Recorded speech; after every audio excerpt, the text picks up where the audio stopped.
Okay, I'll just show you how to delete a mobile from the Bluetooth audio system in this 2016 Honda CR-V.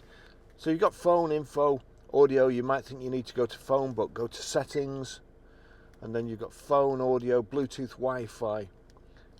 We'll go to Bluetooth. Bluetooth on and off status. If you're having trouble connecting your mobile, make sure that's on. Bluetooth device list. Edit pairing code, that's if you want to change it, I'll show you later, but Bluetooth device list. Barry's iPhone 13 Pro, click on there.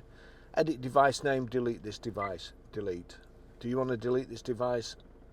Yes.